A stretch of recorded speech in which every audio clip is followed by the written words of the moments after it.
Welcome to Konnekt, presented by Baby Monster DJ, a community for aspiring DJs, producers, musicians, and music lovers to collaborate and showcase their music, receive advice from industry professionals, and join a weekly live forum where music insiders talk about the business of music. Today's guest is one of the top tour managers in the entertainment industry today, with more than 300 tours under her belt, over 35 years in the music industry. It's a well-earned moniker. She is sought after by some of the world's top recording acts. She has worked with notable international acts like Kiss, ACDC, Deep Purple, INXS, Pink, and Lady Gaga, and much more. She currently splits her residence between Los Angeles, California, and Sydney, Australia. All the way from Sydney, Australia, it is my pleasure and honor to introduce Kat Rallis. How you doing, Kat?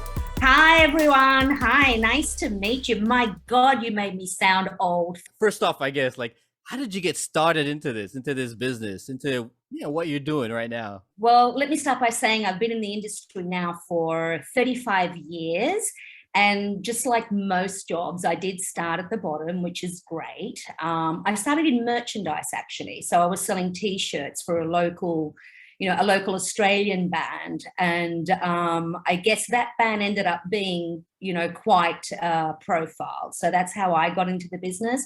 And I think the main thing is I was a human sponge. I literally soaked up every bit of information I could get, and it kind of just went from there. You start selling T-shirts, you get to know people, and then suddenly they'll say, hey, can you help us book a hotel for our next tour? And I'm like, sure, I can help. So you kind of graduate. So I've had a lot of mentors, a lot of advice, and it's questions after questions. I'm still learning, by the way. I mean, from selling T-shirts for a local band, I mean, what would you consider as your big break when you really kind of broke in, and you knew you were like, oh, this is really something, this is getting big, and I want to do this? Well, actually, my first big break internationally was when I got asked to work on the Barbra Streisand tour. That was a timeless tour. It was quite a few years ago. And I started by the tour manager. I'll never forget it. Barbra Streisand is actually an idol of mine. So I was petrified. It was my first international artist. And I basically didn't want to do it because I was so scared to meet your idol, in case you're crushed and disappointed. So, I basically went to the tour manager and said, I'm happy to do it, but, maybe give me a small introductory job. I don't want to work for her direct, but I just want to learn the ropes. And he said, not a problem. You're her personal assistant. And I went, I'm her. Hang around with her? I literally lost it. So that was my first break. I did do a great job. And from there, it's always been word of mouth. What are some other notable artists or musicians that, that really stuck with you and you really cherished having that experience? There's been a few. I mean, I think I've got to be really honest, my absolute favorite person to work with, and I continue to do so every time she comes here, is Pink. Oh, she's amazing. She's, aside from being an amazing performer, her whole team, it's such a professional tour. So, and she looks after everybody, and it's a big tour. There's probably about 200 of us on the entire road, but it's run like clockwork. She's an amazing performer. And I think aside from her, another fave of mine is Bruno Mars. Again, oh yeah, what a very showman. Professional, such a showman. It's pretty much the only tour I've worked with that I've done something like 28 shows, and I've actually watched 28 shows. Without getting bored each time. Oh, I don't get bored. I heard did you do, I think, a show with BTS in Sydney? Oh, how was that? What was that like? K-pop is insane. Insane. I don't even know how to explain it. It's like, oh my God, it's just millions of people, very colorful, but they're all very uniform and very strict. They do the most craziest, I can't even put my finger on it. Insane. They're the biggest crowds I've ever seen. I'm talking stadiums. I think they're probably the biggest band in the world.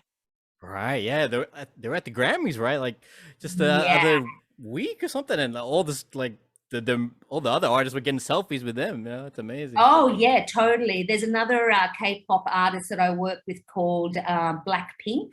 Oh yeah, they're huge. And yeah, they did this amazing farewell thing. So they literally stand behind bike rack and thousands of people lined up behind, and they literally, before they get in their vehicles, they go around and say hi and goodbye to everybody. I've never seen that. And again, insane amount of people. What keeps you going in this business, you know, and what keeps you passionate about doing this? I mean, it sounds like a lot of fun. I mean, you get to meet your idols and everything, but like for you personally, what keeps you going? What keeps the fire going? Like your passion to do this? I think the main thing that keeps me going is I do actually get a lot of satisfaction of seeing young kids, and lots of, like three generations at a show, in particular with Deep Purple and some of the older acts. You can see three generations, like grandfather and father and son, taking them to the old classic. And I just love seeing their excitement. It really does, it's very satisfying. And the travel certainly keeps me there. I do travel the world, and I meet so many people from all walks of life. And I think the other thing that keeps me going is a lot of Make-A-Wish and Starlight Foundation that I work with, because there's a lot of those as well, which is absolutely wonderful. Was there ever a time you had like a bad experience, or maybe a challenge that you had to face in the middle of your career, and how did you get over it? How did you overcome that? Well, actually, big challenges were at the beginning, because being a woman in the industry, when I started back in the 80s, I think I was only one of three that I know of. So being a woman in the industry back then, and it can be difficult now, but the way things are these days, it's actually getting a lot better. But back then, the challenges we had to do to actually get jobs, and, we had to be part of the boys to be treated equally. So that was very difficult and very challenging. But it's gotten great now. My actual mentor was one of those three women. And I remember when I started in the industry, it was like, when I grow up, I want to be her, and she's one of the strongest women I know. And that's how I overcame a lot of my challenges. I'm very strong. Being very tiny, I'm only 4'10", so I always had to, come across as being 6 foot. But it also, with really good work, came a lot of respect. Right. And Yeah. basically, it's just everything. You do a good job, everyone does hear about it. What advice would you have to like some young people who might want to get into this kind of like industry, like music lovers who want to like take that step and like really get in the business of it and like help spread music to everybody? Yeah, it's a really good question. A lot of people do actually, young kids actually ask me that. I do have a little, on most of my shows, we, are now bringing in younger people to mentor them. They do like what we do, like work experience, like internship. That's what it is. Yeah. And I think if you love it, it's not easy. Just stick to it and always ask questions, always put your hand up, and just be that sponge that I was, because that's really helpful. And always offer, I'll come and sell T-shirts for you just to learn the ropes. Always offer your services, do a great job. And it gets around pretty quick. I mean, I've rehired so many of my staff just by them saying, I want to learn, just teach me everything, and I'll start from the bottom like everyone does. What advice do you have for like musicians who want to make it in the business, or aspiring artists who want to make it out there? Social media is a big thing. YouTube is a big thing, and TikTok is a big thing. These days, back when I started, it was like demo tapes to a record company, 3 tracks, that's it. Doesn't happen anymore, and it's kind of sad. But yeah, I would certainly be really looking into the social media aspect. That's the way people are kind of shooting through now. Having worked 30 years in the industry, like seeing how it was back then, like you said, like yeah, spreading out, giving out demo tapes, and then now like using social media Night to and elevate day. your platform. Like, where do you see the industry going? Like further, like is this how it's gonna be? Like, do we like have to start dancing in TikTok to get a record label and stuff? Or like, I think it's going to all end up being digital.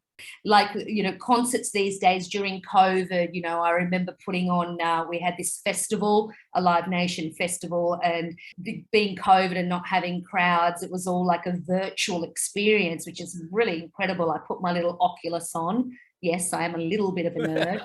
I had my Oculus on and I was walking around the festival and I was going side of stage and meeting people in the bar, and that's kind of out of this world, and the quality of the music was amazing. People are making money and making shows without leaving their homes, right. and still selling out because they've always, they're monetizing it. So the whole thing with, virtual reality is huge, and I've been seeing the Australian Open tennis doing tennis balls as NFTs, which Wow. is another level altogether.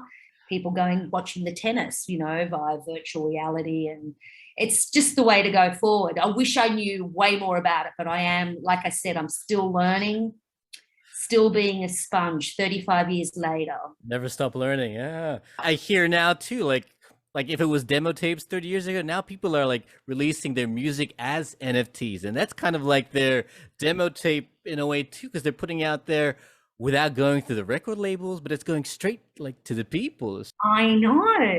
It's just incredible, the way it's going forward. It's just amazing. There's so much more coming our way. Definitely.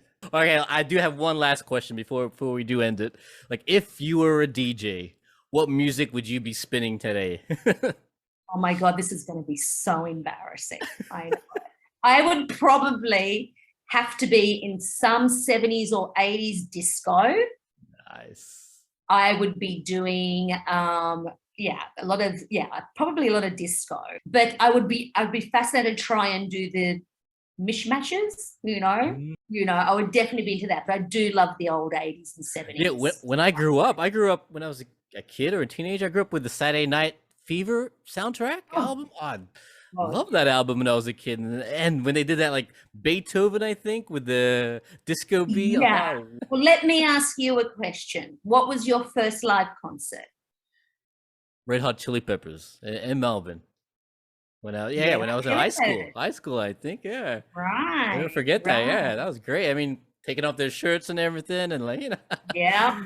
But I must say, the one concert, just to end this on, the one concert I think that's stayed in mind, will always be the concert for me, is Queen. I actually oh got to. my goodness, that's something that'll stay with you forever. I Oh know, my gosh, I tell know. your So kids some about people that one. say, Yeah. hey, I saw the Beatles. Well, I saw Yeah. Queen. I just want to say thank you again, Kat, for being here and sharing your Oh, experience, your knowledge, and your passion, your drive for the music industry is so rich. It's so scary for a lot of people too, but like thankfully there's people like you out there who are like willing to like mentor and share your experience and your knowledge and everything. And so we really appreciate here at Baby Monster DJ. And thank you so much. And thank you for having me.